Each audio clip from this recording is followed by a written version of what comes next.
চীন সফরের চতুর্থ দিন বেইজিংয়ের বিশ্ববিখ্যাত পিকিং ইউনিভার্সিটির এক অনুষ্ঠানে যোগ দেন প্রধান উপদেষ্টা ডক্টর মোহাম্মদ ইউনুস। এ সময় তাকে স্বাগত জানান বিশ্ববিদ্যালয়টির কাউন্সিলর চেয়ারম্যান হি গুয়াংচাই। বিশ্ববিদ্যালয়ের প্রথা মেনে ডক্টর ইউনুসকে পড়ানো হয় ঐতিহ্যবাহী গাউন, প্রদান করা হয় সম্মানসূচক ডক্টরেট ডিগ্রি। বিরল এই সম্মাননায় কনফারেন্স হল জুড়ে করতালি আর অভিনন্দনে সিক্ত হন প্রধান উপদেষ্টা।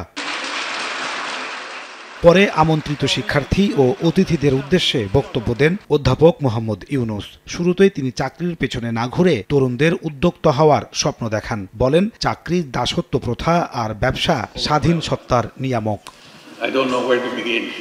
এক পর্যায়ে তার বক্তব্যে আসে বাংলাদেশের প্রসঙ্গ। বলেন, গত বছর বাংলাদেশের তরুণরা এক আমূল পরিবর্তন সাধন করেছে। নতুন বাংলাদেশ ক্ষুধা, দারিদ্র্য ও বেকার মুক্ত হবে বলেও আশা তার।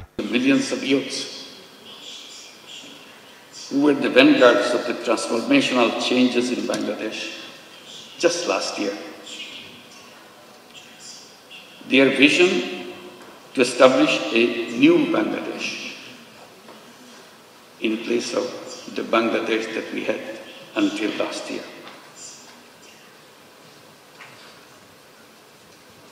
A new Bangladesh which will be free from poverty, hunger, unemployment, and destitution.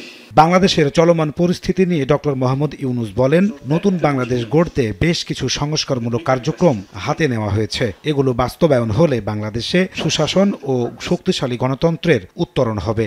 সরকার প্রধান হিসেবে দায়িত্ব নেওয়ার পর প্রথমবারের মতো দ্বিপাক্ষিক আয়োজনে চীন সফর করলেন ডক্টর মোহাম্মদ ইউনুস। এই সফরে চীনের কাছ থেকে $210 কোটি বিনিয়োগ, ঋণ ও অনুদান সহায়তার আশ্বাস মিলেছে। স্বাক্ষর হয়েছে 9টি চুক্তি ও সমঝোতা স্মারক।